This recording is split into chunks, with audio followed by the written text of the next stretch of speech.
এই জমিনটা কার? ওই সূর্য কার? ওই চন্দ্র কার? ওই আকাশ কার?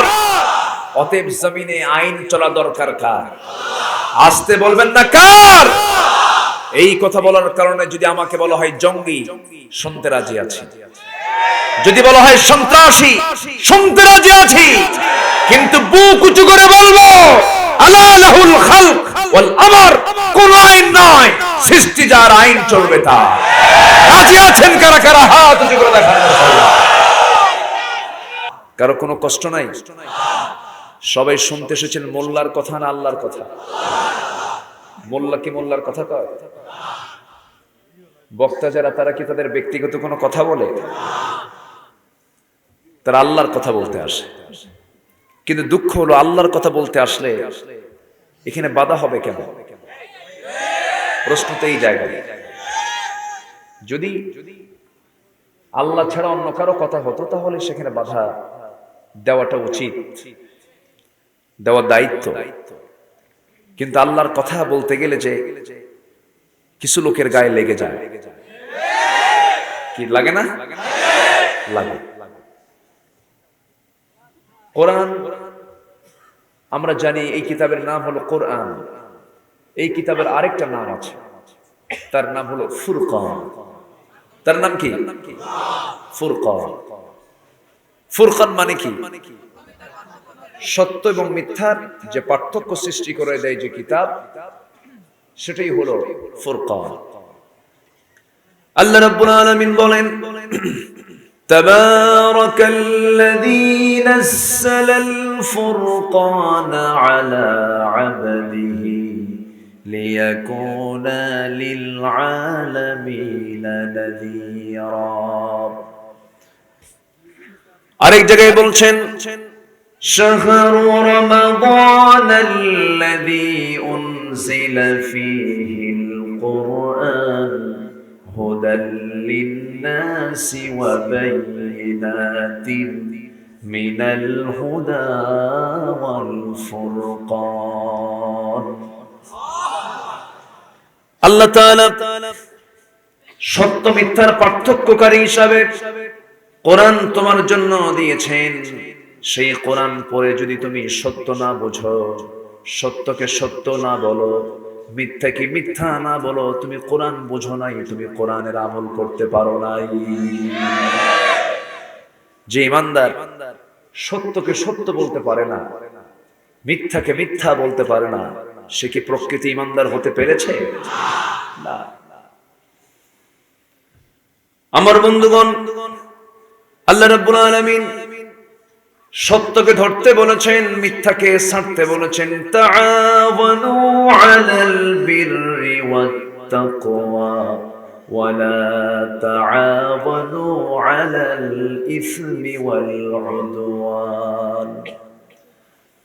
তোমরা পুণ্যের কাজে, তাকওয়ার কাজে পরস্পরের সহযোগিতা করো, এবং পাপ অন্যায় কাজগুলোকে তোমরা সহযোগিতার হস্ত প্রসার করতে যেও না। কার কথা? আসতে বলবেন না কার কথা? আল্লাহর কথা। ইমানদার যারা, তারা মানুষকে সৎ কাজের আদেশ দেবে, অসৎ কাজের বাধা প্রদান করবে। আর মুনাফিক যারা, সৎ কাজের বাধা দেবে, অসৎ কাজের অনুমতি দিয়ে দেবে। এটা কি আমার কথা না আল্লাহর কথা? আল্লাহ রাব্বুল আলামিন বলেন, ওয়াল মুমিনুনা ওয়াল মুমিনাতু বা'দুহুম আউলিয়াউ বা'দ ইয়া'মুরুনা বিল মা'রুফি ওয়া ইয়ানহাউনা 'আনিল মুনকার ওয়া ইউকিমুনাস সালাতা ওয়া ইউ'তুনাস যাকাতা ওয়া ইউতি'উনা আল্লাহা ওয়া রাসূলাহু উলাইকা সায়ারহামুহুমুল্লাহ। জোরে বলুন আল্লাহু আকবার। ইমানদারেরা সৎ কাজের আদেশ দেবে, অসৎ কাজের বাধা প্রদান করবে, নামাজ কায়েমের সংগ্রাম করবে, যাকাত আদায়ের, যাকাত প্রতিষ্ঠার জন্য তারা আন্দোলন করবে, আর জীবনে আনুগত্য করবে। দুজনের একজন হচ্ছেন আল্লাহ, আরেকজন হচ্ছেন মুহাম্মদ সাল্লাল্লাহু আলাইহি ওয়াসাল্লাম এই চারটি কাজ যদি করে থাকে আল্লাহ তাদের ব্যাপারে বলছেন এই সমস্ত বান্দা আমার রহমত প্রাপ্ত বান্দা। মুনাফিকরা কি করে? মুনাফিকরা তার উল্টা করে, ইয়া'মুরুনা বিল মুনকারি ওয়া ইয়ানহাউনা আনিল মা'রুফ।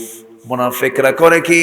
সৎ কাজের বাধা দেয়, অসৎ কাজ চালু করে দেয়, মাহফিলকে বন্ধ করার চিন্তা করে, আর যাত্রা নাটক চালু করার চিন্তা করে।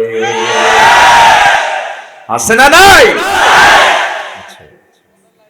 আবার কিছু লোক আছে দুই দিকে থাকে, মাহফিল কমিটির সভাপতি আবার যাত্রা কমিটির সভাপতি। আমরা এমন সভাপতি আজকে পাই নাই, বলি আলহামদুলিল্লাহ। কষ্ট পাচ্ছেন আপনারা? আলোচনা চালাই। আপনারা যে কষ্ট করছেন, দাঁড়িয়ে আছেন, অসুবিধা নাই তো? বলি আলহামদুলিল্লাহ। তবে যারা দাঁড়িয়ে থেকে কথাগুলো শুনছেন তাদের কষ্টের কারণে সওয়াবের পরিমাণটা বেশি হবে। যে কোনো কাজ কষ্ট করে করলে তার সওয়াব কম হবে না বেশি হবে? বেশি হবে। ভালো কাজে আমরা এগিয়ে আসব, ভালো কাজে আমরা এগিয়ে আসব। ওয়াস-সাবিকুনাস সাবিকুন উলাইকাল মুকাররাবুন। জান্নাতে যাব আমরা হেঁটে হেঁটে, না দৌড়ে দৌড়ে? হ্যাঁ, এই অলসতা করে হেঁটে হেঁটে যাবেন নাকি? জান্নাতে হেঁটে হেঁটে যাব না দৌড় মারবো? আল্লাহ তাআলা দৌড় মারতে বলেছেন, ওয়াসারিউ ইলা মাগফিরাতিম মির রাব্বিকুম ওয়া জান্নাতিন আরদুহাস সামাওয়াতি ওয়াল আরদ উইদ্দাত লিল মুত্তাকিন الذين ينفقون في السراء والضراء والكاظمين الغيظ والعافين عن الناس والله يحب المحسنين। জোরে বলুন আল্লাহু আকবার।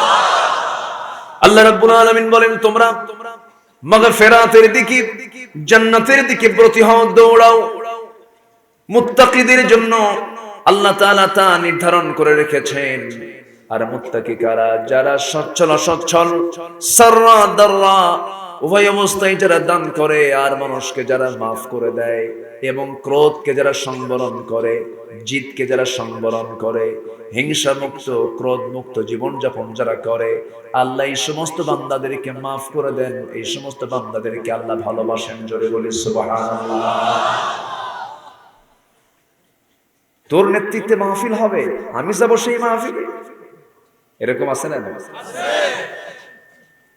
তুই এই কাজ করবি, আমি ওই কাজে যাব নাকি? এই সমস্ত কাজগুলো ইমানদার কখনো করতে পারে না। ভালো কাজ আমরা পরস্পর শত্রুতা করব না সহযোগিতা করব? সহযোগিতা করব। ব্যাপারী পাড়া এমন একটি পাড়া,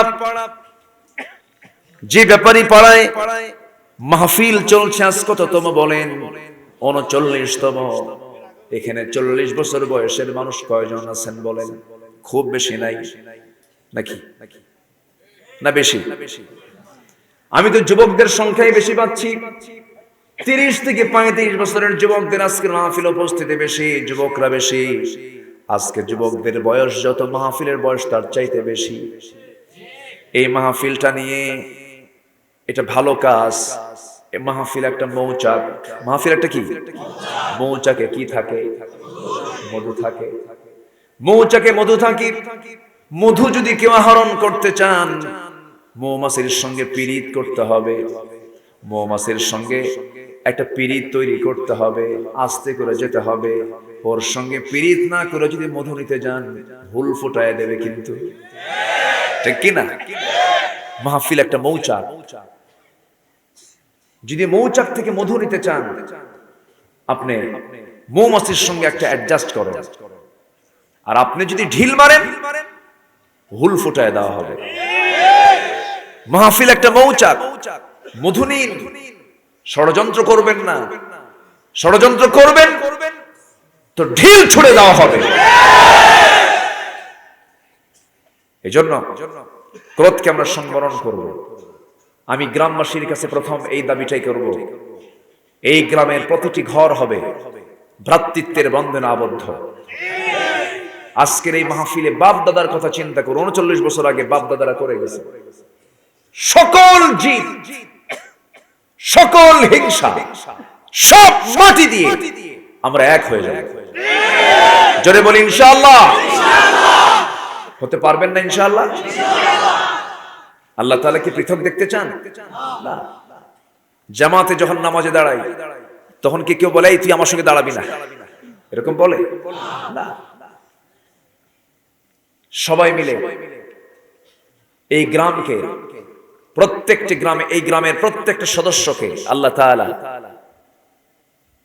কাঁধে কাঁধ মিলে ভ্রাতৃত্বের বন্ধনে আবদ্ধ হয়ে সকল কাজে অংশগ্রহণ করার তৌফিক দান করুন।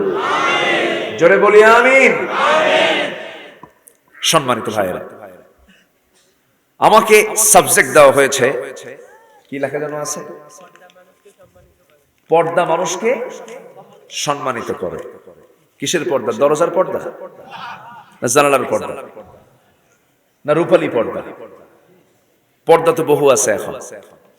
গায়ের পর্দা নাই, কিন্তু দরজার পর্দা আছে। দামি দামি দরজার পর্দা 10,000, 20,000, 50,000 টাকা দামের পর্দা, কিন্তু গায়ে এত অভাব, কাপড় কিনতে পারে না। আছে না নাই? শীতের ভিতরে থরথর করে কাঁপে, মনে হয় কত জন গরিব, গায়ে কাপড় চোপড় নাই। আছে না? আসতে বলবেন না, আছে না নাই? পর্দা, পর্দা মানুষকে সম্ভ্রান্ত করে, পর্দা মানুষকে মর্যাদাবান করে, পর্দা মানুষকে ইজ্জত দেয়, সম্মান দিয়ে দেয়। তো এই বিষয়ে যেহেতু আমাকে কথা বলতে বলা হয়েছে, এখানে লেখা আছে, আমি এই বিষয়ে আংশিক কিছু কথা বলবো, সাথে প্রয়োজনীয় কিছু কথা আজকের সমাজের আলোকে কিছু কথা আমি বলতে চাচ্ছি। আমাকে সময় দেওয়া যাবে তো নাকি? আমি এসেছি অনেক আগে, আমি এখানে 8টায় উঠতে পারতাম, 7টায় চলে আসছি, কিন্তু উঠতে একটু দেরি হয়ে গেল। আগের মেহমান ছিলেন। আসলে আমাদেরকে উঠানো হয় এত দেরিতে, লেখা হয় প্রধান বক্তা, কিন্তু তুলে দেওয়া হয় শেষে। তাহলে প্রথম বক্তা লেখার কি দরকার? শেষ বক্তা, এটা বললেই তো ভালো। এই শেষে এসে যাদের একটু অসুস্থতা থাকে, দূরে বাড়ি দূরে থাকে, যত বড় মাহফিল হয় তত আগে শেষ করলে ভালো। এটা উচিত তো, কারণ বড় মাহফিল মানে কি দূর থেকে মানুষগুলো আসে, তাদের যাওয়ার কথা চিন্তা করে, ফেরার কথা চিন্তা করে মেহমানকে যত আগে উঠায় দেওয়া সম্ভব উচিত। তবে হ্যাঁ, এই মাহফিলের বৈশিষ্ট্য কিন্তু সারা রাত না, তো সেখান থেকে কিছু ডেভেলপ হয়েছে। বলি আলহামদুলিল্লাহ, জোরে বলি আলহামদুলিল্লাহ। সম্মানিত ভাইরা, আমি সূরা আহজাব থেকে আমি তেলাওয়াত করেছি। সূরা আহজাব, বলেন সূরা কি? আহজাব। আহজাব মানে হলো দল সমূহ। কি বলেন? দল। আমার দেশে দল আছে না নাই? আসতে বলবেন না, আছে না নাই? এখানে সমস্যা কি? কথা বলা যাবে না, হাত দিয়ে কাজ করেন। এখানে কথা বলা জায়েজ কয়জনের? এখানে কথা বলা জায়েজ কয়জনের? আর বাকি কথা বলবে কয়জন? একজনের কথা বলা জায়েজ, বাকি জনের কি জায়েজ আছে নাকি? না জায়েজ, এটাই বলার দরকার নাই, কিন্তু একজনের কথা বলা জায়েজ। কেউ কোনো কথা বলবেন না কোরআনের সম্মানে। কিসের সম্মানে? কোরআনের সম্মানে। আপনার কথার আওয়াজে যদি অন্যজনের শুনতে অসুবিধা হয়, এটা আপনার জন্য বিপদ। এজন্য চুপচাপ যে যেখানে আছে আমরা শুনবো। রাসূল যখন বয়ান করতেন, সাহাবীরা নড়াচড়া করা তো দূরের কথা, উড়ন্ত পাখি টের পেত না, মাথার উপরে বসতো, মানে নড়াচড়া করতেন না তারা, এত নীরব হয়ে সামনে বসে চুপ করে তারা কোরআন শুনতেন। জোরে বলে সুবহানাল্লাহ। কেন জানেন? আমার নবীজি একবার বয়ান করছিলেন, দুজন সাহাবী কয়জন? দুজন সাহাবী নবীর বয়ানের মধ্যেই কথা বলতেছে, তর্ক বিতর্ক হচ্ছে। তর্ক বিতর্কের এক পর্যায়ে নবীর আওয়াজের চাইতে তাদের আওয়াজটা বেশি বুলন্দ হয়ে গেছে, উচ্চ আওয়াজ হয়ে গেছে। আমার নবীজির মনোপীড়া হলো, মনে কষ্ট হলো, হারে আমার আওয়াজের চাইতে আমার শ্রোতার আওয়াজটা বড় হয়ে গেছে, এটা কেমন কথা? আমার আল্লাহ এটাকে সহ্য করতে পারলেন না। সঙ্গে সঙ্গে আল্লাহ তাআলা ওহী নাজিল করে জানিয়ে দিলেন, সূরা হুজুরাতের মধ্যে এসেছে, লা তারফাউ আসওয়াতাকুম ফাওকা সাওতিন নবী, তোমরা তোমাদের আওয়াজকে নবীর আওয়াজের চাইতে বড় করো না। যদি করেই ফেলে দাও, আনতাহবাতা আমালুকুম, তোমাদের জীবনের সমস্ত আমলগুলো কাট করে দেওয়া হবে। অতএব প্রত্যেকটা জায়গায় আদবের দরকার আছে না নাই? আসতে বলবেন না, আছে না নাই? এরপর থেকে সাইয়েদনা ওমর ফারুক যখন নবীর সঙ্গে কথা বলতেন, একবারে রাসূল তার মুখ থেকে কথাগুলো শুনতেন না, এত আস্তে বলতেন, নবী আবার রিপিট করতেন, বলতেন, ওমর তুমি কি বললা, আবার বলো। এত ভয় পেতেন তারা। আদব যার মধ্যে আসি, তার চাইতে বড় সম্মানিত ব্যক্তি পৃথিবীতে আর নাই। যার আদব নাই তার কিচ্ছু নাই। লাইসাল ইয়াতীম মান মাতা ওয়ালিদাহু, ইন্নাল ইয়াতীমা ইয়াতীমাল ইলমি ওয়াল আদাবি। যার বাপ মারা গেল সে তো প্রকৃত এতিম নয়, সেই তো প্রকৃত এতিম যার মধ্যে আদবের জ্ঞান নাই। কিসের জ্ঞান নাই? আদবের জ্ঞান নাই। এইজন্য শিষ্টাচার সবার মধ্যে থাকতে হবে, সবার পরে না, সবার আগে। সূরাতুল আহজাব, দলসমূহ। তাহলে কোরআনে আল্লাহ তাআলা দল নিয়ে একটা সূরা দিয়েছেন। আবার দলগুলো নির্বাচিত হয়ে সব এক জায়গায় হয়ে পরামর্শ করে। সেই পরামর্শের জায়গার নাম কি? সংসদ। কি নাম বলেন? সংসদ। সংসদের আরবি হলো সূরা। কোরআনে কারীমে একটা সূরার নাম আছে, সূরায়ে সূরা, সংসদ সূরা। তাহলে দলের সূরা, সংসদ নামক সূরা। তাহলে সংসদ নামেও সূরা আছে, দল নামেও সূরা আছে। কোন দল করতে হবে এই কথা তো বাদ পড়ে গেছে। আস্তে কর, আস্তে বলবেন না, আছে না নাই? সব আছে এর মধ্যে বাদ নাই কোনো কিছু। কৃষক কৃষির তথ্য নেবে, আছে। আইনজীবী আইনের তথ্য নেবে, আছে। বিচারক বিচার করবে কি দিয়া, সে বিচারের নীতিও আছে। দণ্ডবিধি আছে না নাই? আছে না? আচ্ছা, সব আছে। কিন্তু আমরা কোরআনটাকে অকার্যকর করে রেখেছি, কোরআনটাকে আমরা পরিত্যক্ত করে রেখেছি। যারা দুনিয়াতে কোরআনকে পরিত্যক্ত করে রাখবে, আল্লাহ রাসূল তাদের বিরুদ্ধে মামলা দিবেন। কার আদালতে? আসতে বলবেন না, কার আদালতে? ইন্না কওমি ইত্তাখাযু হাদাল কুরআনা মাহজুরা, এরা কোরআনকে পরিত্যক্ত করে রেখেছে। আল্লাহ রাসূল তাদের বিরুদ্ধে মামলা দিবেন। সেই মামলার যদি আমরা আসামি হই, জামিন তো খুব সহজেই পেয়ে যাব আমরা, নাকি? সহজে পেয়ে যাব। আমার বন্ধুগণ, এই কিতাবের ভিতরে সবকিছু আল্লাহ বলে দিয়েছেন। দল নামে সূরা আছে, সংসদ নামে সূরা আছে। আপনি কোন আইন দিয়ে চলবেন সে আইনও এর মধ্যে আছে। একটা মানুষের জীবনের জন্য যা কিছু প্রয়োজন সবকিছু আল্লাহ তাআলা বলে দিয়েছেন। আজকে আমাকে একটা সাবজেক্ট দেওয়া হয়েছে, সামাজিক একটা সাবজেক্ট, সোশ্যাল একটা সাবজেক্ট। পর্দা মানুষকে সম্মানিত করে। এই পর্দার ওয়াজ যুগ যুগ ধরে এই দেশের আলেম ওলামা এত যুগ যুগ ধরে পর্দার ওয়াজগুলো করে আসতেছেন। শ্রোতারা চোখের পানি ফেলে ফেলে কান্দে। মেয়েরা মাহফিল আসে যখন, তখন বোরকা পরে আসেন, কাপড় চোপড় ঠিকঠাক মতো আসেন। কিন্তু এমন ওয়াজ তিনি শুনলেন, পরের দিন ঈদ মার্কেটে আবার মার্কেটে চলে গেলেন। ঠিক কিনা বলেন? ওয়াজ তো আমার দেশে কম হয় নাই, মাদ্রাসাও কমে নাই, মসজিদও কমে নাই। আজ থেকে 10 বছর আগে এদেশে যত মাদ্রাসা ছিল তার চেয়ে এখন মাদ্রাসার পরিমাণ কমছে না বাড়ছে? মসজিদ বেড়েছে, আলেম উলামা বেড়েছে, মসজিদ বাড়লো, আলেম উলামা বাড়লো, ওয়াজ মাহফিলও বেড়ে গেল, সব বেড়ে গেল। আমার মনে হয় সমাজ থেকে সুদ বন্ধ হয়ে গেছে। সুদ আছে না বাড়ছে? জেনা কমছে না বাড়ছে? বেড়ে গেছে। পর্দা আগে যা ছিল তার চেয়ে পর্দার পরিমাণ এখন আরো বাড়ছে মনে হয়। বেহাপনা বাড়ছে না কমছে? বাড়ছে। ওয়াজ মাহফিলও হলো, মাদ্রাসাও বাড়লো, মসজিদও বাড়লো, আলেম উলামাও বাড়লো।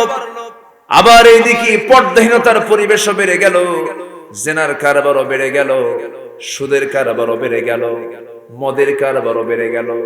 তাহলে কেমন হলো? সব বাড়লো। এর মানে হলো এটাই যে আল্লাহও খুশি থাক, শয়তানও বেজার না হোক। এরকম নাকি? তাই তো দেখছি। তাহলে এই সুদ বন্ধ হবে কেমনে? এই জেনা বন্ধ হবে কেমনে? এই মদের বোতল বন্ধ হবে কেমনে? এই অরাজকতা বন্ধ হবে কেমনে? খুন বন্ধ হবে কেমনে? ধর্ষণ বন্ধ হবে কেমনে? ইফটিজিং বন্ধ হবে কেমনে? এই সমস্ত মাদক সমাজ থেকে উৎখাত হবে কেমনে? এর জন্য নির্দিষ্ট পন্থা মনে হয় কোরআনে আল্লাহ তাআলা দেন নাই। আসতে বলবেন না আছে না নাই? আচ্ছা, এখন প্রশ্ন হলো, রাসূল যে যুগে এসেছিলেন সেই যুগে মদের বোতল কি কম ছিল নাকি? অনেক বোতল ছিল মদের। জিনার কারবারও ছিল, সুদের কারবারও ছিল। তাহলে আমরা যে সমাজে আছি সেই সমাজে জিনা আছে, সুদের কারবার আছে, এরপরে খুন আছে, ধর্ষণ আছে। আবু জেহেল যে সমাজের নেতা ছিল সেই সমাজে রাসূল যখন এসেছেন সেই সমাজে মানুষ এত বেহায়া ছিল যে আল্লাহর ঘর তাওয়াফ করত তারা উলঙ্গ হয়ে। আল্লাহর ঘরকে পর্যন্ত তারা তাওয়াফ করত উলঙ্গ হয়ে। এত বড় জাহেল তারা ছিল। আমার নবীর বয়স যখন 5 বছর, সঙ্গে সঙ্গে রাসূলকে বলা হলো, মুহাম্মদ তোমাকেও তাওয়াফ করতে হবে। নিয়ম হলো তাওয়াফের সময় উলঙ্গ হয়ে তাওয়াফ করা। বলা হলো, মুহাম্মদ তুমি লুঙ্গিটা খুলে ফেলে দাও। লুঙ্গির গিটায় তিনি হাত দিয়েছেন। তিনি উলঙ্গ হবেন কেমনে এমন লজ্জা তিনি পাচ্ছিলেন। সেই 5 বছর বয়সে সেন্সলেস হয়ে পড়ে গেলেন। আর তার তাওয়াফ করা হলো না, তবুও তিনি উলঙ্গ হতে পারেন নাই। মানুষ এত নেমেছিল সেই জাহেলিয়াতের অন্ধকারে ডুবন্ত জাতিকে আমার রাসূল কোন জাদু মন্ত্র দিয়ে কিন্তু তাদেরকে ভালো করেন নাই, কোন ঝাড়ফুঁক দিয়ে ভালো করেন নাই। ভালো করেছেন কি দিয়া? আসতে বলবেন না কি দিয়া? সেই কোরআন আজও আছে না নাই? আসতে বলবেন না আছে না নাই? কিন্তু থাকার পরও সমাজের এই অবস্থা হলো কেন? এই সিচুয়েশনটা কেন হলো? একটু বিবেকটা খাটান। আমি তো মানুষ, আপনি তো মানুষ। আল্লাহ আপনাকে দায়িত্ব দিয়েছেন, আপনি একজন, মানে আপনি একটা বাংলাদেশ, ঠিক কি না? আপনি ইমানদার, আপনাকে ভাবতে হবে, আপনাকে চিন্তা করতে হবে কেন হচ্ছে না। অবশ্যই আমরা যে পন্থা অবলম্বন করছি এই পন্থায় কখনো এগুলো বন্ধ হবে না। আমরা সেই পন্থায় অবলম্বন করব যে পন্থা অবলম্বন করেছেন আমার রাসূল। রাসূল এখন কেমন কি করেছেন? পর্দা কেমনে আনছেন? সমাজে নামাজ কেমনে প্রতিষ্ঠা করেছেন? সমাজে জিনা কেমনে বন্ধ করেছেন? তাহলে আমাদের নবীর ফর্মুলা ধরার দরকার আছে না নাই? আসতে বলবেন না আছে না নাই? আবার অনেকে বলে আমরা তো কোরআন পড়ি, আমার দেশে সবই তো চলে, ঈদের জামাত চলে, জুমার নামাজ চলে, এই দেশে তো আমরা ইসলামের বিরুদ্ধে কোনো কিছু অবস্থান নেই না। এরকম করে আবার তারা ওয়াজও করে। আমরা সকাল ঘুম থেকে উঠি কোরআন তেলাওয়াত করি। কোথায় ইসলাম এখানে? নাই। সব জায়গাতে ইসলাম আছে, এই জাতীয় কথা বলার লোক কিছু আছে না নাই? আছে। ওরা কোরআন বোঝোই কানার মতো। এক কানা গেছে মসজিদে নামাজ পড়তে, মাগরিবের আগ দিয়ে ইমাম সাহেবের সঙ্গে কথা বলতে বলতে হঠাৎ করে বাকবিতণ্ডা শুরু হয়েছে, প্রচন্ড ঝগড়া। আজান হয়ে গেছে, নামাজে দাঁড়ায় গেছে ইমাম সাহেব। সূরা ফাতিহা পড়ার পরে এমন একটা আয়াত বলেছে, যে আয়াতের অংশ হলো ওয়া কানা মিনাল কাফিরিন। কানা মনে মনে চিন্তা করে, কি ব্যাপার, কিছুক্ষণ আগে গন্ডগোল হলো, নামাজের মধ্যে আমার বিরুদ্ধে ফতোয়া দিয়ে দিল, আমি কানা কাফের। আমার কথা কি বুঝতেছেন? প্রচন্ড ক্ষেপে গেছে, কিছু বলে নাই, চলে আসছে বাড়িতে। ওইদিকে যিনি ইমাম, তার আবার একটা পা হলো খাটো, ন্যাংরা সাইজের। পরের দিন আবার কানা গেছে মসজিদে নামাজ পড়তে। নামাজ যখন শুরু হয়ে গেছে, ইমামদের আবার কিছু পছন্দের সূরা থাকে, আয়াত থাকে। আগের সন্ধ্যায় যে সূরা, পরের সন্ধ্যায় সেই সূরা। যখন আবার পিছনে মুক্তাদি হয়ে যখন কানার কানে আওয়াজ আসছে ওয়া কানা মিনাল কাফিরিন, পিছন থেকে কানা জবাব দিচ্ছে ওয়াল লাগরানা মিনাল ফাসিকিন। আমার কথা কি বুঝতেছেন ভাই? আমার দেশের কিছু মুসলমান কোরআন বোঝে ওই কানার মতো, ঠিক কিনা? কোরআন যদি বুঝতো, কোরআনের পাখি খাঁচার মধ্যে বন্দিতে থাকে না। কোরআন যদি বুঝতো, শাইখুল হাদিসদের মতো মানুষ সমাজ অবহেলিত অবস্থায় থাকে না। কিয়ামত কখন হবে? যখন সমাজের মূর্খ ব্যক্তি যখন ক্ষমতার চেয়ারে বসবে। এই চিত্র আজ আছে না নাই? এই চিত্র পাল্টে দেওয়ার দায়িত্ব কার? আল্লাহ। আপনারা সবাই চুপ করে বসে থাকবেন না? আমাদের দায়িত্ব আছে না নাই? ইন্নী জাইলুন ফিল আরদি খলিফা। আমাকে আপনাকে পাল্টাতে হবে। সাহায্য করবেন কে? আল্লাহ। আমার কথা শুনতে রাজি আছেন তো সবাই? সূরার নাম কি বলেন? আহজাব। আল্লাহ বলছেন, তুমি যদি 10টা গুণ অর্জন করতে পারো, তোমার জন্য আমি প্রস্তুত রেখেছি মাগফিরাত, এবং প্রস্তুত রেখেছি তোমার জন্য বিশাল পুরস্কার, জান্নাত। জোরে বলে সুবহানাল্লাহ। পুরস্কারটা কে দিবেন? আল্লাহ কি ছোট না বড়? তার পুরস্কারটা কি এরকম ছোট মোটো হবে না বড় পুরস্কার হবে? তো পুরস্কার যদি নীতি হয়, দুনিয়ার কোন পুরস্কার আমরা চাই না। পুরস্কার যদি নীতি হয়, দুনিয়ার তিরস্কারকে আমরা, দুনিয়ার তিরস্কার করা আমরা মাথা পেতে নেব, কিন্তু আল্লাহর পুরস্কার আমরা হাতছাড়া করব না। পুরস্কার নেব কার কাছ থেকে? আল্লাহর কাছ থেকে। আল্লাহ যা দেবেন বিশাল দিবেন। আমি আপনাকে কি দেব? আপনি আমাকে কি দিবেন? আমি নিজেই তো ছোট, আমি নিজে কি ছোট। আল্লাহ আমাকে অনেক বড় একটা পুরস্কার দিবেন। জান্নাতকে সবাই পেতে চান? সবাইকে জান্নাত পেতে চান? জান্নাত কোন এলাকায় বলেন? দেখেন, আমাদের বাপের ভিটা চিনি না আমরা। আচ্ছা, যে ছেলে তার বাপের ভিটা চেনে না, এটা হলো কত? আমরা সবাই আদম সন্তান না? আমরা সব কি সন্তান বলেন? ওয়ালাকাদ কাররামনা বনি আদম। আমি আদম সন্তানকে সম্মান দিয়েছি। আমরা কি সন্তান বলেন? আদম সন্তান। আদম ছিলেন কোথায়? কোথায় ছিলেন তিনি? জান্নাতে। তাহলে আমাদের বাপের ভিটা কোথায়? বাড়ি। সে ভিটা কই? জান্নাতটা কই? জান্নাত কি এইদিকে? এইদিকে? এই পিছনে? সামনে? থামে। জান্নাতটা কোথায়? জান্নাত এরকম কোন জায়গায় নয়।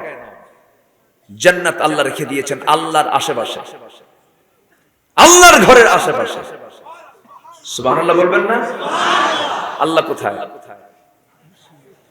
বলেন? আল্লাহর ইলম কোথায়? সব জায়গায় আল্লাহর ইলম সব। আল্লাহ আছেন কোথায়? আরশ। আরশ আজিম কই? ওই পাড়া। কোন জায়গায়? আল্লাহ তো সব জায়গায় আছেন, ঠিক আছে, কিন্তু আল্লাহ তাআলার একটা নির্দিষ্ট জায়গা আছে না নাই? আয়াতুল কুরসি পড়েন না সবাই? আমি যে প্রশ্ন করছি, রাগ করতেছেন নাকি? প্রশ্ন করলে বুঝতে সহজ হয়, বুঝতে সহজ হয়। আল্লাহ তাআলার পরিচয় হলো 9টা বাক্য মিলে একটা আয়াত। কয়টা বাক্য? 9টা বাক্য মিলে একটা আয়াত। যেহেতু আজকে আমার সাবজেক্ট ওইদিকে নয়, আল্লাহর পরিপূর্ণ একটা পরিচয় আছে সূরা বাকারার সেই বিখ্যাত আয়াত আয়াতুল কুরসি। সে আয়াতুল কুরসিতে আল্লাহ রাব্বুল আলামিন মোটামুটি সব পরিচয় তার তুলে ধরেছেন।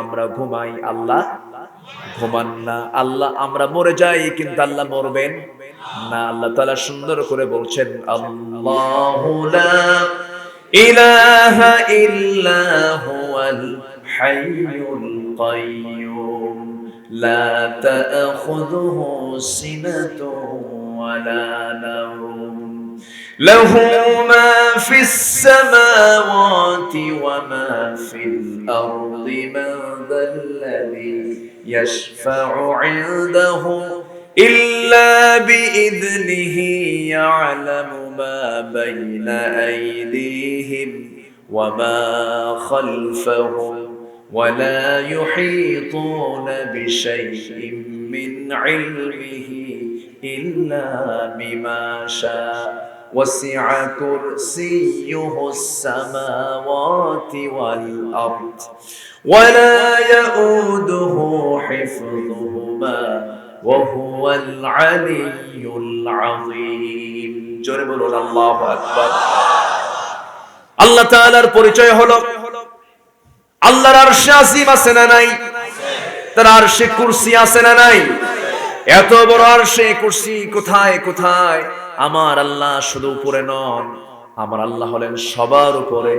জোরে কোন সুবহানাল্লাহ। সবার উপরে যিনি, তিনি হচ্ছেন আ'লা। তিনি কি?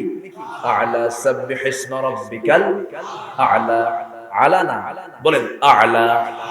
আরো জোরে আ'লা, আরো জোরে আ'লা।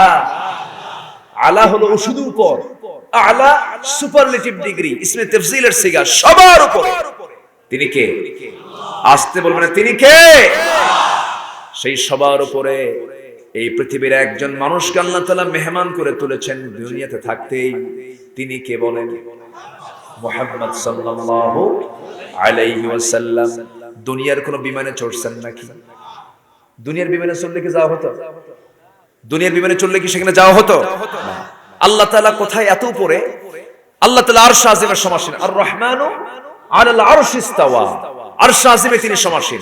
আরশ আজিম কোথায়? আরশ আজিম এই প্রথম আকাশে না তো।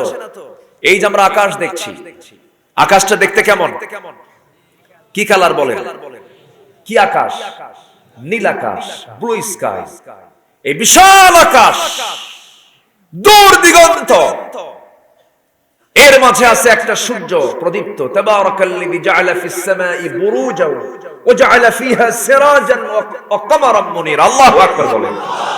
এই সূর্য ঝুলায় আছে আকাশে না, কিন্তু মহাশূন্যে ঝুলায় রেখেছেন কে? এই সূর্যটা পৃথিবীর চাইতে মনে ছোট। শুধু বড় না, অনেক বড়। অনুমান করে বলেন তারা 13 লক্ষ গুণ। এটা অনুমান। আচ্ছা, আবার সূর্যটা এমন জায়গায় সেট করা আছে, যদি 1 ইঞ্চি দূরে থাকতো পৃথিবী ঠান্ডা হয়ে যেত। আবার 1 ইঞ্চি যদি কাছে আসতো পৃথিবী জ্বলে পড়ে সারখার হয়ে যেত। জোরে করে সুবহানাল্লাহ। কার পরিকল্পনা? আচ্ছা, ওই সূর্যের চাইতে আবার তারকাগুলো আমরা দেখি মিটি মিটি করে জ্বলে। এক একটা তারকা আছে, ব্যাটেল জুইস নামে একটা তারকা আছে। সেই তারকা সূর্যের চাইতেও 33 কোটি গুণ বড়। একটু আস্তে বলি সুবহানাল্লাহ। কত কোটি বলেন? 33 কোটি গুণ। এরকম তারকা কোটি কোটি মিলে এক একটা গ্যালাক্সি গঠিত। আর ওইরকম গ্যালাক্সি আল্লাহ তাআলা মহাশূন্যে রেখেছেন কোটি কোটি গ্যালাক্সি। এটাকে আকাশের কথা বললাম না মহাশূন্যের কথা বললাম? মহাশূন্য। সবচেয়ে নিকটবর্তী একটা নক্ষত্র হলো পৃথিবী থেকে কাছাকাছি নক্ষত্র হচ্ছে প্রক্সিমা সেন্টারাই। Proxima Centauri. চাঁদের দেশে তো মানুষ গেছে। প্রক্সিমা সেন্টারাই যদি কেউ যেতে চায়, তাহলে পৃথিবীর বর্তমান দুনিয়ার সবচেয়ে দ্রুতগামী যানবাহন হলো অ্যাপোলো 11, যার ঘন্টার গতি হলো 39,000 কিলোমিটার। সেই গতি সম্পন্ন অ্যাপোলো 11 চড়ে যদি কেউ যেতে চায় সেই প্রক্সিমা সেন্টারাই নামক সেই নক্ষত্রের দেশে, তাহলে তার সময় লেগে যাবে 1,15,000 বছর মাত্র। যাবেন কারা কারা হাত তোলেন? যাবা? কেমনে যাবা? যাওয়া সম্ভব না, বিশাল ব্যাপার, চিন্তাই মাথায় ঢোকে না। এই তো গেল একটা নক্ষত্রের দেশের কথা বললাম, তাহলে আকাশটা আরো কত দূর? এই বিশাল আকাশ, এরপর মহাশূন্য আছে, দ্বিতীয় আকাশ মহাশূন্য আছে, আবার দ্বিতীয় আকাশটা প্রথম আকাশের চাইতে কত বড়? মুরসাহারার ভিতরে কোন ব্যক্তি যদি তার হাতের আঙ্গুল থেকে আংটি ফেলে দেয়, মুরসাহারার মধ্যে আংটি যেমন মুরসাহারার তুলনায় যেমন ছোট, দ্বিতীয় আকাশের তুলনায় প্রথম আসমান তেমনই ছোট। জোরে বলি আল্লাহু আকবার। 7 আকাশ পেরিয়ে 7 আকাশের উপরে আমার আল্লাহ তাআলার আরশ আজিম। জোরে বলি সুবহানাল্লাহ। আর আল্লাহ তাআলা বলছেন, বান্দা আমার বাসিন্দা তোকে বানায় নেব তুই যদি জান্নাত পাস। বলেন দুনিয়ার কোন ফ্লাইট আছে? বলেন কার ফ্লাইটে চড়তে হবে? ওটা কি নরমাল ফ্লাইট না স্পেশাল ফ্লাইট? কি ফ্লাইট বলেন? বান্দা হতে হবে কি নরমাল না স্পেশাল? 10টা গুণ আমরা অর্জন করব, স্পেশাল হয়ে যাবে। কয়টা গুণ? কোন সূরা বলেন? সূরা আহজাব। আলোচনা কিন্তু শুরু হচ্ছে কেবল। যাওয়ার চিন্তা করতেছেন নাকি আপনারা? কোন যাওয়া নাই, আজকে ফজর, কোন অসুবিধা নাই তো ইনশাআল্লাহ? আচ্ছা দেখা যাক, ভয় পাওয়ার কোনো কারণ নাই, আমি এতক্ষণ নেব না, একটু বসে। আল্লাহ রাব্বুল আলামিন বলেন, ইন্নাল মুসলিমিনা ওয়াল মুসলিমাতি ওয়াল মুমিনিনা ওয়াল মুমিনাতি ওয়াল قانتين والقانتات والصادقين والصادقات والصابرين والصابرات والخاشعين والخاشعات والمتصدقين والمتصدقات والصائمين والصائمات والحافظين فروجهم والحافظات والذاكرين الله كثيرا والذاكرات أعد الله لهم مغفرة وأجرا عظيما جربون الله أكبر পর্দা মানুষকে সম্মানিত করে, পর্দা মানুষের মর্যাদাকে বাড়ায়া দেয়। আমরা জানি অনেকেই শুধু পর্দা মনে হয় নারীর, না, পর্দা পুরুষের আছে না নাই? বলেন, আসতে বলবেন না, আছে না নাই? কোরআনের ধারাবাহিক হুকুম, পর্দা আগে আল্লাহ করতে বলেছেন নারীকে না পুরুষকে? পুরুষকে। বোঝা যাচ্ছে এখানে অনেক আলেম ওলামা এসেছেন, বলি আলহামদুলিল্লাহ। আল্লাহ তাআলা বলছেন, কুল লিল মুমিনিনা ইয়াগুদ্দু মিন আবসারিহিম ওয়া ইয়াহফাযু ফুরুজাহুম যালিকা আযকা লাহুম ইন্নাল্লাহা খাবীরুম বিমা ইয়াসনাউন। জোরে বলুন আল্লাহু আকবার। হে রাসূল, আপনি মুমিনদেরকে বলে দেন তারা যেন তাদের দৃষ্টিকে সংযত রাখে, নিম্নগামী করে এবং তাদের লজ্জাস্থানকে যেন হেফাজত করে। কার কথা? যালিকা আযকা লাহুম, শুদ্ধ থাকার জন্য এটাই সবচেয়ে উত্তম পন্থা, এটাই সবচাইতে বড় একটি বিশাল মাধ্যম।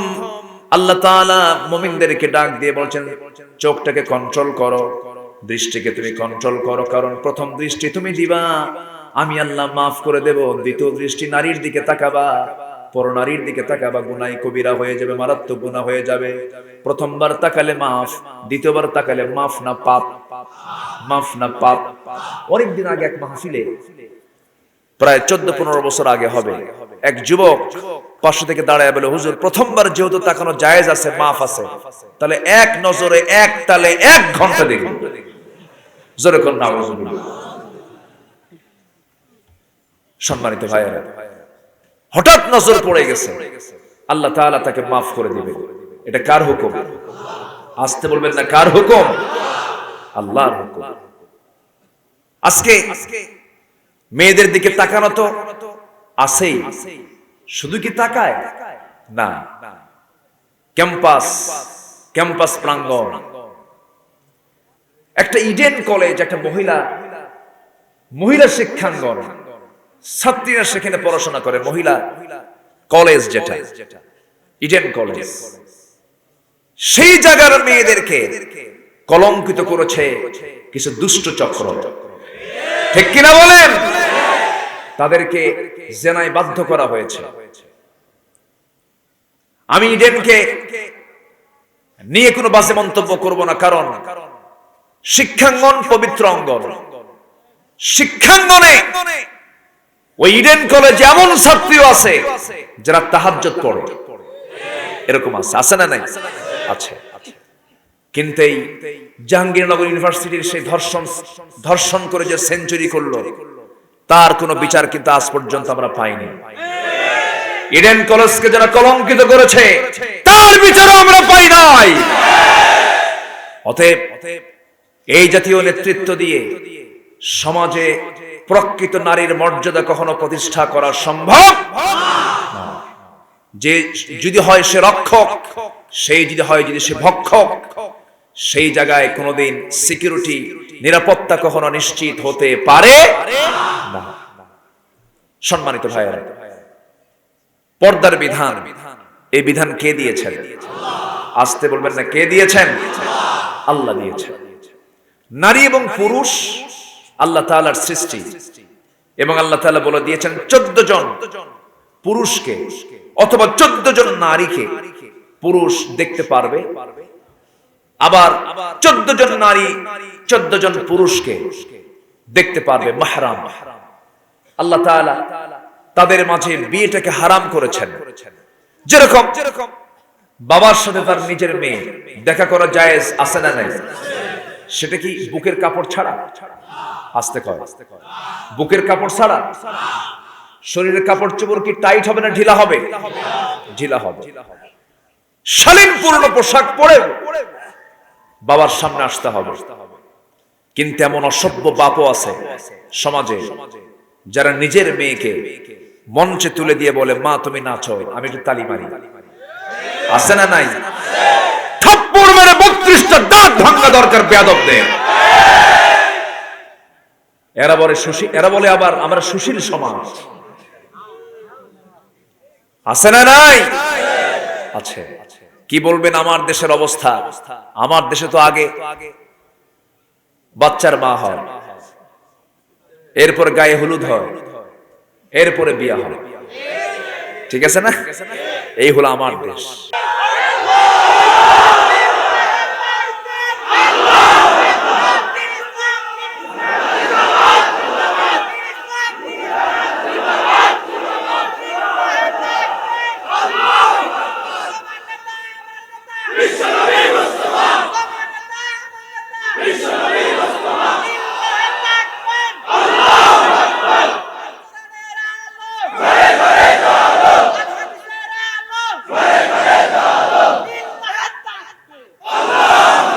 কষ্ট পেলেন? বিরক্ত হলেন? এই আওয়াজ কিন্তু অনেকের কাছে খুব জ্বালাতন করে। এরকম পাবলিক আছে না নাই? এই আওয়াজ ওদের গায়ে কাঁটার মতো বাজে, যেন তাদের গায়ে কাঁটা বিদ্ধ হচ্ছে। আছে না নাই? যাদের নারায়ে তাকবীরের স্লোগানকে যারা বিতর্কিত করে, তাদের ঈমান বিতর্কিত। সম্মানিত ভাইয়েরা, জন্ম নিয়েছে আজান শোনে, মসজিদে যায় আজান শোনে, নামাজ শুরু করি আল্লাহু আকবার দিয়া, আজান শুরু করি আল্লাহু আকবার দিয়া, জীবন শুরু হয়েছে আল্লাহু আকবার ধ্বনি শোনে, মৃত্যু হওয়ার পর জানাজাও হবে কি ধ্বনি দিয়া? অতএব এই আল্লাহু আকবারকে যারা সমাজে চলতে দেয় না, ওদের জানাজা না দিয়া কুত্তা বিড়ালের মতো বিদায় করা দরকার। রাইট? ঠিক আছে? ক্লিয়ার করেন সবগুলো মুনাফিকদেরকে। মুনাফিকরা আজকে মসজিদ দখল করে ফেলেছে। অধিকাংশ মসজিদের সভাপতি সেক্রেটারি সুদ খায়, নামাজ পড়ে না। আছে না নাই? টাকার জোরে, ক্ষমতার জোরে তুমি মসজিদ পর্যন্ত দখল করেছো। শুক্রবারে 7 দিন নামাজ নাই, শুক্রবারে মুয়াজ্জিনকে বলে দেয় আমার জায়নামাজ যেন প্রথম কাতারে থাকে। থাপ্পড় মেরে মসজিদ থেকে বের করে দেওয়া দরকার। ধর্মের ব্যবসা তোমরাই করো, ঠিক কি না? কষ্ট হচ্ছে নাকি? আলোচনা কেবল শুরু হচ্ছে, অসুবিধা নাকি আপনাদের? আমার আজকে এমন সাবজেক্ট দিছে বুঝলেন, মাদের সাবজেক্ট। তবে হ্যাঁ, মা যদি ভালো হয় পরিবার ভালো হয়, মা যদি ভালো হয় সমাজ ভালো হয়ে যায়। আল্লাহ তুমি এলাকার সকল মাদেরকে পর্দা অবলম্বন করার তৌফিক দিয়ে দাও, জোরে বলি আমিন। সম্মানিত ভাইয়েরা, আরেকটা গুণ হলো লজ্জাস্থানের হেফাজত করা। মুসলিম হব আমরা 1 নাম্বার, কি হব? মুসলিম। 2 নাম্বার মুমিন, 2 নাম্বার কি? মুমিন। নাম্বার 3 হলো অনুগত, নাম্বার 4 হলো সত্যবাদী, নাম্বার 5 হলো ধৈর্যশীল, নাম্বার 6 হলো বিনয়ী, নাম্বার কত? 7 হলো দানশীল, নাম্বার 8 হলো সায়েম, প্রকৃত রোজাদার। প্রকৃত রোজাদার কি মানে জানেন? যার জিহ্বা সংযত, যার চোখ সংযত, যার হাত সংযত, যার দেহের সমস্ত অঙ্গ প্রত্যঙ্গ সংযত, আল্লাহর নিয়ম ছাড়া কোনো নিয়ম মানে না, সে হলো প্রকৃত সায়েম। নাম্বার 9 হলো লজ্জাস্থানকে আমরা হেফাজত করব, জোরে বলি ইনশাআল্লাহ। কেউ বলেনি, রাসূল বলেছেন। ছোটখাটো কথা না। মান আযমানুলি মা বাইনা লিহইয়াইহি ওয়া মা বাইনা রিজলাইহি আযমানু লাহুল জান্নাহ। যে ব্যক্তি 2 চোয়ালের মধ্যস্থিত বস্তু জিহবা এবং 2 উরুর মধ্যস্থিত বস্তু লজ্জাস্থানের যে হেফাজত করবে, আমি বিশ্বনবী তার জন্য বেহেশতের জামিন হব। আর কোন চিন্তা আছে? তাহলে জিহ্বা আমরা বিশ্রাম দেব। জিহ্বা বেশি কাজ দেব না বিশ্রাম দেব? মাঝে মাঝে চুপচাপ থাকবো। কিছু কিছু পুরুষ আছে বউয়ের সঙ্গে শুধু ক্যাটক্যাট করে, এ আছে না? বউকে জ্বালানো কিছু স্বামী আছে না নাই? আবার কিছু বউ আছে স্বামীকে জ্বালায়, আছে না নাই? এত জোরে বলি না, আস্তে কোন, শুনলে খবর আছে। আবার বউয়ের কথা শোনেন না আপনারা? কিছুই করে না, দেখছেন? বউয়ের কথা শোনেন না? আর আমিও তো শুনি, শোনেন কি না? না শুনলে সংসার হবে কেমন? ঠিক আছে না? শুনতে হবে তো। বউয়ের কথা না শুনলে আপনি সংসার করতে পারবেন না তো। বউ হচ্ছে সবচেয়ে বড় সম্পদ, বলি আলহামদুলিল্লাহ। আর সেই সম্পদ না বানায়া অবৈধ সম্পদ বানায়া গাছতলায় বসে থাকে। কিছু কিছু ছাত্র আছে, ছেলে পেলে আছে, গার্লস স্কুলের সামনে যায় এতিমের মতো বসে থাকে, মনে হয় বাপও নাই মাও নাই, আছে না নাই? মনে হয় স্যালাইন দেওয়া লাগবে এমন অবস্থা। কি বাবা তোমার কি হয়েছে? কিচ্ছু কয় না। মেয়েটা টার্গেট করা, মেয়েটা যখন বের হয় পিছে পিছে যায় এতিমের মতো। যখন মেয়ে কোনো কথা বলে না, তখন বলে শোনো 3 দিন হলে ঘুম নাই, আছে না নাই? ওই পাগল হয়ে লাভ নাই, ওই পাগলি তোমাকে ভুলে যাবে। ভুলবেন না কে? আসতে বলেন, ভুলবেন না কে? আল্লাহ। বিয়ে করো, সমস্যা নাই। বিয়ে করতে বলেছেন কে? নারী ছাড়া পুরুষ চলে, পুরুষ ছাড়া নারী চলে। এই জন্য বিয়ের ব্যবস্থা কে করে দিয়েছেন? কে দিয়েছেন? আল্লাহ হাওয়াকে বানায়া বলেন আদম বিয়ে কর, বিয়ে হয়ে গেছে। জান্নাতে বিয়ে হয়েছে। কোথায় বিয়ে হয়েছে বলেন? জান্নাতে। তো বিয়ে বৈধ কাজ, জিনা হারাম কাজ। জিনার কাছে যাব না, বিয়ের কাছে যাব, জোরে বলি ইনশাআল্লাহ।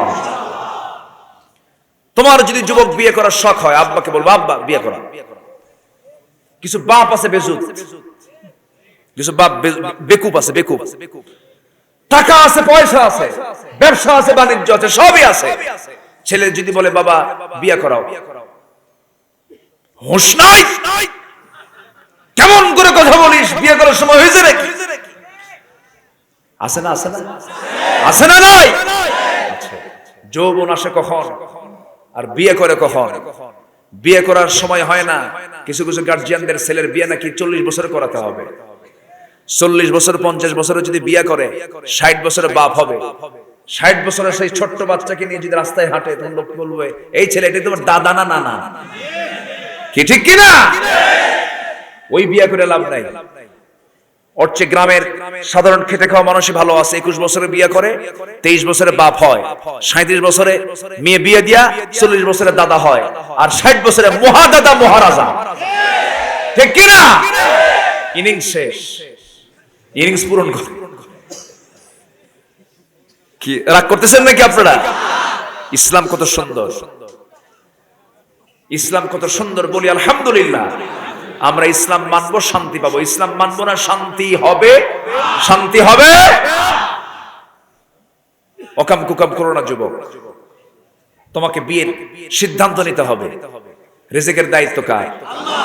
আসতে বলবেন না, রিজিকের দায়িত্ব কার? ইবনে মাসউদ মারা যাচ্ছেন, আব্দুল্লাহ ইবনে মাসউদ মারা যাচ্ছেন, এক সাহাবী, গরিব মানুষ মারা যাচ্ছেন তিনি। 4টা মেয়ে তার, এদিকে অবস্থা ভালো না। ওসমান জিন্নুরাইন রাদিয়াল্লাহু তাআলা খলিফাতুল মুসলিমিন, তিনি এসে বলছেন ইবনে মাসউদ, রাষ্ট্রের পক্ষ থেকে কিছু তোমাকে অর্থ দিয়ে সহযোগিতা করা হবে। আপনার তো 4টা মেয়ে আছে, এদের তো ভরণ পোষণের দরকার। সঙ্গে সঙ্গে ইবনে মাসউদ বলছেন, ভাই আমার ওসমান, তোমাকে ধন্যবাদ, আমার পরিবারকে নিয়ে তুমি চিন্তা করেছো, কিন্তু আমার বাচ্চাদের নিয়ে, আমার মেয়েদের নিয়ে, এদের রিজিকের ব্যাপারে আমার বিন্দু পরিমাণ কোনো টেনশন আমি করি না। কারণ আমার মেয়েগুলোকে আমি এমন শিক্ষা দিয়েছি, এমন রিজিকের ব্যবস্থা করে দিয়েছি, আমার মেয়েদের জন্য আমি মারা যাওয়ার আগদিন সূরা ওয়াকিয়া রেখে যাচ্ছি। কি সূরা বলেন? ওয়াকিয়া রেখে যাচ্ছি। আমার মেয়েরা যদি সকাল সন্ধ্যা থেকে সুন্দর করে তেলাওয়াত করতে পারে, আল্লাহ তাআলা তাদের সমস্ত রিজিকের ব্যবস্থা আল্লাহ তাআলা করে দিবেন। জোরে বলেন সুবহানাল্লাহ। কি করে খাবো? এটা কি ইমানদারের কথা? কি করে চলবো? এটা কি ইমানদার বলতে পারে? না। পৃথিবীর কোন প্রাণী না খেয়ে থাকে না। ছোট্ট বাবুই পাখি বাসা থেকে বের হয় শূন্য পেটে। কোন খাদ্য গোদাম আছে? গোডাউন আছে? নাই। যখন সন্ধ্যায় ফিরে আসে খালি পেটে আসে না বড় পেটে আসে? কে দেন?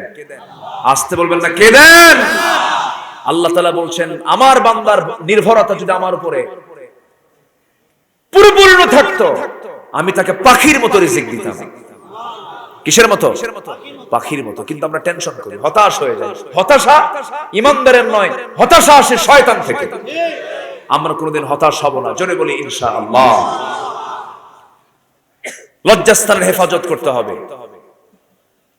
যুবক, তোমাকে মডেল বানাতে হবে আল্লাহর পয়গম্বর ইউসুফ আলাইহিস সালাতু ওয়াস সালামকে।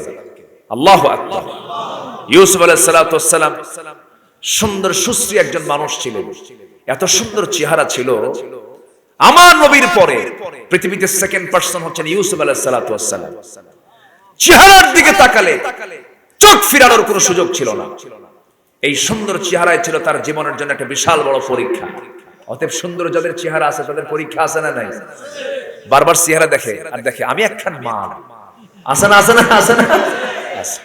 এই জন্য চেহারা তোমার সুন্দর, কিন্তু শুকরিয়া আদায় করতে হবে কার? আসতে বলবেন না, কার? আল্লাহ চেহারা দেখবেন না। ইন্নাল্লাহা লা ইয়ানজুরু ইলা সুওয়ারিকুম ওয়ালা ইলা জাসামিকুম। বডি দেখবেন না, চেহারা দেখবেন না, দেখবেন তোমার তাকওয়া, ভিতরটা, এবং তোমার আমল দেখবেন। জোরে বলেন সুবহানাল্লাহ। বেলালের কি ছিল? চেহারা না তাকওয়া? চেহারা না তাকওয়া? তাকওয়া ছিল। কি তাকওয়া! আল্লাহু আকবার বলেন। কি ঈমান ছিল তার! এত কালো ছিলেন, মাঝে মাঝে সাহাবীরা তাকে বলতেন কালো পাহাড় আসতেছে। কি পাহাড়? কালো পাহাড়। আমার নবীজি একদিন শুনলেন, বললেন, ও আমার সাহাবীরা, আমার বেলালকে তোমরা কালো পাহাড় বলে ডেকো না। আমার বেলালকে আমি অনেক মর্যাদা দিয়েছি। আমি হলাম ইমাম, আমার বেলাল হলো মুয়াজ্জিন। আমার বেলালকে তোমরা এমন করে ডেকো না, কারণ বেলালের আযান আর শাজিম পর্যন্ত পৌঁছে গেছে। আমার বেলালের রক্তের উপরে ইসলাম আজকে প্রতিষ্ঠিত হয়েছে। প্রথম দিকে রক্ত ঝরিয়েছেন কে বলেন? আসতে বলবেন না, কে রক্ত ঝরিয়েছেন? বেলালকে দেখে আবু জেহেল হেয় করত। বেলালকে দেখি আবু জেহেল হেয় করে বলতো, দেখ মুহাম্মাদের বাহিনীগুলো দেখ, কাইলে কুসকুসা একটা, কালো কুসকুসা একটা গোলামের সাথে মুহাম্মদ বিশ্ববিজয়ের স্বপ্ন দেখে। খাব্বাবের মতো একজন কামান, মুহাম্মাদের লোকগুলো দেখ, এরা আমাদের বিরুদ্ধে লড়াই করতে চায়। কিন্তু আল্লাহ তাআলা সেই বেলালকে, সেই গোলামজাদা গোলাম, একজন দাস বেলালকে এত মর্যাদা দিয়ে দিলেন যে পৃথিবীর প্রথম মুয়াজ্জিনের খাতায় যার নাম লেখা হলো তিনি কে? আহারে, সেই বেলাল ইসলাম যখন কবুল করেছেন, কিচ্ছু ছিল না তার, শুধু পরনে একটা কাপড় ছিল, একটা ছোট্ট কাপড় দিয়ে তিনি সতর রেখেছেন, খালি গায়ে বেলাল। উমাইয়া বলে ফেললো, বেলাল রে তোর কিছুই নাই তো আবার তোর আবার ইসলাম কিসের? এরকম বলার লোক কিন্তু এখনো আছে, আছে না নাই? তোর কিছুই নাই, তোর আবার ইসলাম মানা কিসের? এরকম করে তুই এরকম আমাদের বিরুদ্ধে অবস্থান নেস কেন? বেলাল বলছেন, আমার মনে আমি যে সম্পদ পেয়েছি, আমার ইমানের মতো বড় সম্পদ আর এই দুনিয়াতে আমার দ্বিতীয়টা নাই। সঙ্গে সঙ্গে বেলালকে ধরা হলো, বেলালকে ধরে বলা হলো, বেলাল আমি তোর মনিব, তুই আমার বিরুদ্ধে অবস্থান করছিস, তোকে আমি দুনিয়া থেকে বিদায় করে দেব। বেলাল বলছেন, আমাকে তুমি যদি টুকরো টুকরো করে ফেলো আমি মরতে রাজি, কিন্তু ঈমান ছাড়তে রাজি না, ইসলাম ছাড়তে রাজি না। এক পর্যায়ে করলো কি, বেলালকে খেজুর পাকানো রশি দিয়া গলার মধ্যে দড়ি ঢুকায়া দিয়া জন্তু জানোয়ারের মতো টেনে টেনে তপ্ত বালুর মধ্যে নিয়ে গিয়ে বুকের উপরে পাথর চাপা দিয়া রাগের ঠেলায় বুকের উপরে বসে ওই উমাইয়া করলো কি, মুখের মধ্যে বাম হাত ঢুকায়া দিল। বেলালের মুখ থেকে শুধু সর্বক্ষণ সূরা ইখলাস বের হচ্ছে, কুল হুয়াল্লাহু আহাদ, কুল হুয়াল্লাহু আহাদ, কুল হুয়াল্লাহু আহাদ। এই আওয়াজটা বন্ধ করার জন্য বাম হাত ঢুকায়া দিয়া জিহ্বা টান মেরে বের করে বাবলা গাছের কাঁটা যখন ঢুকায়া দিল, ফিনকি দিয়ে রক্ত বের হয়ে গেল। বলা হলো, বেলাল জিহ্বা বন্ধ করে আল্লাহর জিকির করবি কেমনে? ওয়াযাকিরিনাল্লাহা কাসীরা ওয়াযাকিরাত। তুই কেমন করে জিকির করবি? জিকিরটা বন্ধ করে দিলাম, তোর জিহ্বা অচল করে দিলাম। সাইয়েদনা বেলাল ওই কালো মানুষ আস্তে করে হাতটা বের করে নখটা উঁচু করে বলে, ওরে উমাইয়া তুই আমার জিহ্বা বন্ধ করলে হবে কি? আমার দিলের মধ্যে আমার আল্লাহর নাম আমি অঙ্কন করে নিয়েছি। জোরে বলে সুবহানাল্লাহ, আরো জোরে বলে সুবহানাল্লাহ। আমার বন্ধুগণ, এই জন্য জিকির করতে হবে কার? লজ্জাস্থান আমরা হেফাজত করব, আল্লাহকে আমরা স্মরণ করব, সব কাজে আমরা সাক্ষী বানাবো কাকে? কাকে সাক্ষী বানাবো? লজ্জাস্থান হেফাজত করতে গিয়ে ইউসুফ আলাইহিস সালাম কত বড় পরীক্ষার সম্মুখীন হলেন।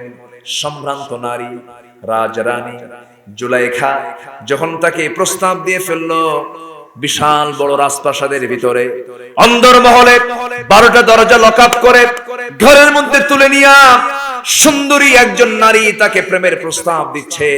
এই প্রস্তাবে তিনি শুনলেন, প্রস্তাব শুনে তিনি থরথর করে কাঁপতে লাগলেন আর বলছেন, ইন্নী আখাফুল্লাহ, আমি আল্লাহকে ভয় করি, আমি আল্লাহকে ভয় করি। জুলাইখা বলছে, ইউসুফ পৃথিবীর কোনো মানুষ এই জায়গায় আসবেও না, দেখবেও না, একটা বার তুমি আমার দিকে তাকায় দেখো, আমার কি রূপ যৌবন কম নাকি? জুলাইখা বলছেন, আপনার দিকে আবার তাকানো যাবে না, কারণ ইয়াগুদ্দু মিন আবসারিহিম, আমার দৃষ্টিকে নিম্নগামী করার জন্য আমার আল্লাহ তাআলা বলেছেন। সঙ্গে সঙ্গে জুলাইখা করলো কি, জাহেলি কায়দায় চুলের খোপা ছেড়ে দিয়া বুকের পাট্টা কাপড়গুলো একটা একটা করে খুলে তার সামনে তার সমস্ত রূপের যৌবনের পসরাগুলো তার সামনে প্লেস করতে লাগলো, তার দিকে ঝুঁকে পড়তে লাগলো। ইউসুফ পিছু হটতে হটতে দেয়ালে তার পিঠ থেকে গেছে, থরথর করে কাঁপতেছেন। কার ভয়ে? আসতে বলবেন না, কার ভয়ে? আল্লাহকে বলছেন, আল্লাহ এই বিশাল বড় ফিতনা থেকে তুমি আল্লাহ আমারে বাঁচাও, তুমি আল্লাহ আমারে উদ্ধার করো। এই দোয়া করতেই দোয়া মঞ্জুর হয়ে গেল। চক্ষু বন্ধ করলেন, দরজার দিকে একটা দৌড় মারলেন, পটপট করে দরজাগুলো খুলে দিল। আল্লাহ তাআলা খুলে দিলেন, আল্লাযীনা জাহাদু ফীনা লানাহদিয়ান্নাহুম সুবুলানা। বাইরে বের হয়ে গেলেন। বাইরে বের হওয়ার সঙ্গে সঙ্গে তার চরিত্রকে তিনি ঠিক রাখতে পারলেন, কিন্তু ষড়যন্ত্রের শিকার হয়ে গেলেন। দোষ করলো একজন, মামলা খেলো আরেকজন। এগুলো মনে হয় এখন নাই? আসতে বলবেন না, আছে না নাই? আকাম কুকাম করো একজনে, দোষ দাও আরেকজনকে। তোমাদের অবস্থান হবে আবু জেহেলদের অবস্থানে, ঠিক কিনা? আমার ভাইয়েরা, দোষ করলো একজন, মামলা খেলেন ইউসুফ আলাইহিস সালাম। সেই মামলায় জেলখানা তার বরাদ্দ হলো। জেলখানার নিউজ তো কানে চলে আসলো, হাত উঁচু করে ওয়েলকাম জানায়া মুস্কি হাসি মেরে মেরে চলে যাচ্ছেন জেলখানার দিকে। সবাই বলল, ইউসুফ, জেলখানায় মানুষ কেঁদে কেঁদে যায়, মন খারাপ করে যায়, তুমি হাস্যোজ্জ্বল চেহারা জেলখানায় ঢুকো কেন? ইউসুফ বলছেন, জেলখানায় আমার কাছে প্রিয়, হাব্বু ইলাইয়া, আমার কাছে জেলখানায় প্রিয়, কারণ জেলখানায় অন্তত জুলাইখার অত্যাচার থেকে বাঁচবো। জোরে কোন সুবহানাল্লাহ, আরো জোরে কোন সুবহানাল্লাহ। অতএব আমরা সেই ইউসুফের সন্তান, আমরা নূহের সন্তান, আমরা ইব্রাহিমের সন্তান, আমরা ইসমাইলের সন্তান, ঠিক কিনা? নূহের সন্তান আমরা। নূহ আলাইহিস সালাতু ওয়াস সালাম দাওয়াত দিতে দিতে ক্লান্ত হয়ে গেছেন, তবুও তার দাওয়াতে কাজ বন্ধ করেন নাই। 900 বছর ইসলাম কবুল করেছেন মাত্র 86 জন। বেটা পর্যন্ত ইসলাম কবুল করে নাই, বউ পর্যন্ত কথা শুনে নাই। কি কথা কি বুঝতেছেন আপনারা? নবীর দাওয়াতে বউ কথা শুনে নাই, নবীর দাওয়াতে ছেলে কথা শুনে নাই। হতাশ হওয়ার দরকার আছে না। নবীদের দাওয়াত কি ভুল ছিল? নূহের দাওয়াতে তার বউ কথা শুনে নাই, নূহের দাওয়াতে তার ছেলে কেনান ইসলাম কবুল করে নাই, তবুও তিনি তার দাওয়াতি কাজ বন্ধ রাখেন নাই। আমরা আমাদের দাওয়াতি কাজ বন্ধ রাখবো নাকি? না। ইব্রাহিম আলাইহিস সালাতু ওয়াস সালামকে আগুনের মধ্যে তার বাপ সহ সহযোগিতা করে, তার বাপ সহ তাকে আগুনের মধ্যে নিক্ষেপ করলো, কিন্তু এক চুল পরিমাণ ঈমান থেকে তাকে দূরে রাখতে পারে নাই। ইসমাঈল আলাইহিস সালাতু ওয়াস সালামকে আল্লাহ তাআলা এমন পরীক্ষার মধ্যে ফেলেন, বাপকেও পরীক্ষায় ফেলেন, ছেলেকেও পরীক্ষা করলেন। মিনার বাজারে নিয়ে ইসমাইলকে তরবারির নিচে রাখলেন, তরবারির নিচে রেখে দিলেন, তরবারি গলার সাথে লাগানো। বাপ তরবারি নিয়ে আসে, জবাহ করবেন তাকে, কারণ অর্ডার কার? আসতে বলবেন না, অর্ডার কার? সন্তান বলছে, আব্বা, চোখটা তুমি কাপড় দিয়ে বেঁধে রেখো, আমাকে জবাহ করতে যেন তোমার কষ্ট না হয়, তোমার যেন কষ্ট না হয়। ইসমাইল তার ঈমান নিয়ে তরবারির নিচে ছিলেন শান্ত। তরবারির নিচে কি ছিলেন? শান্ত ছিলেন, নড়াচড়া করেন নাই, চুপচাপ ছিলেন, কারণ আল্লাহর হুকুম, সাতাজিদুনি ইনশাআল্লাহু মিনাস সাবিরিন। এই দেখি ইব্রাহিম আলাইহিস সালাতু ওয়াস সালাম এই পরীক্ষাও ফার্স্ট হয়েছেন, উত্তীর্ণ হয়েছেন। আমরা সেই নবীদের সন্তান, সেই নবীদের আমরা উত্তরসূরি। আমাদের যত ঝড়, যত ঝাপটা, যত প্রতিবাদ, যত কিছু আসুক না কেন, আমরা এক পায়ে দাঁড়াবো। কার শক্তি নিয়া? আস্তে কার সাহায্য নিয়া? আর আমাদের সবচেয়ে বড় শক্তি হলো আমাদের ঈমান। আমাদের সবচেয়ে বড় শক্তি হলো আমাদের ঈমান। আর সেই ঈমানের সাথে যে গুণগুলো থাকা দরকার, এই 10টা গুণ আমরা অর্জন করব। জোরে বলি ইনশাআল্লাহ, আরো জোরে বলি ইনশাআল্লাহ। নামাজ পড়বো কয় ওয়াক্ত? আসতে বলবেন না, কয় ওয়াক্ত নামাজ? একটু হাত উঁচু করে দেখান তো দেখি। জোরে বলি ইয়া আল্লাহ, আরো জোরে ইয়া আল্লাহ। আমাদেরকে 5 ওয়াক্ত সালাত আদায় করার তৌফিক তুমি আল্লাহ দিয়া দাও। জোরে বলি আমিন, আরো জোরে আমিন, আরো জোরে আমিন। হাত নামান। সম্মানিত ভাইয়েরা, আমি খুব আনন্দিত। মোহাম্মদপুরে এসে মনে হচ্ছে আসলে মোহাম্মদপুরে এসেছি, বলি আলহামদুলিল্লাহ। আবার মোহাম্মদপুরে শ্রীপুরও আছে তো না? শ্রীও আছে, ওইদিকে শ্রী, এদিকে মোহাম্মদ, বলি আলহামদুলিল্লাহ। কোনটা বাদ রাখেন না, ব্যালেন্স রাখছেন। ব্যালেন্স, একদিকে শ্রীও আছে আর একদিকে মোহাম্মদও আছে। ভালো, আমরা সবাইকে মিলেই থাকতে চাই, বলি আলহামদুলিল্লাহ। আমার দেশের হিন্দু ভাইরা নিরাপত্তা আছে না নাই? আছে। ইসলাম নিরাপত্তা দিয়েছে, কিন্তু আমার মুসলমান ভাইরা কাশ্মীরে কি নিরাপদে আছে? নিরাপদে আছে। ফিলিস্তিনে কি নিরাপদে আছে? এরপরে মায়ানমারে কি নিরাপদে আছে? মুসলমানকে সবাই মারে। কেন মারে জানেন? মুসলমানকে মারতে পারতো না। যদি মুসলমান কোরআনকে লালন করে, কোরআনকে যদি প্রতিষ্ঠার সংগ্রাম করত, গোটা পৃথিবীর নেতৃত্ব মুসলমানদের হাতে চলে আসতো। সময়ের দাবি একটাই, সেটা হলো আমরা ইসলামকে বিজয়ী করতে চাই। আল্লাহ কবুল করুন, আল্লাহ কবুল করুন, আল্লাহ কবুল করুন। এই আশাবাদ কামনা করে আমি আমার কথা আর না বাড়িয়ে, কেমনে কেমনে যেন সময় চলে গেল বহু। হ্যাঁ, চলবো, চালাবো, আলোচনা চলো। হুজুর মরুক, লম্বা সময় তো, অনেক কথা হয়েছে। ফজর নামাজ পড়বেন না আপনারা? সবাইকে ফজর পড়তে রাজি আছেন?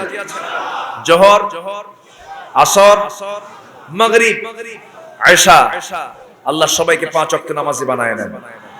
সুদের মতো জঘন্য গুনাহ থেকে আমাদেরকে বাঁচান, জিনার কারবার থেকে আমাদেরকে হেফাজতে রাখেন, সকল কবিরা গুনাহ বর্জন করার তৌফিক দান করুন। কেউ নড়বেন না, যদি নড়েন মাহফিলের পরিবেশ আপনি নষ্ট করে ফেলবেন। সবাই বসুন। মাহফিল মাহফিল এটা প্রত্যেক বছর হোক, সবাই চান তো নাকি? সবাই চান। আল্লাহ কবুল করুন। আমি এই গ্রামবাসীর কিছু ভাইদেরকে আমি দৃষ্টি আকর্ষণ করে বলছি, টাকা দেওয়ার মালিক কে? টাকা দেওয়ার মালিক কে?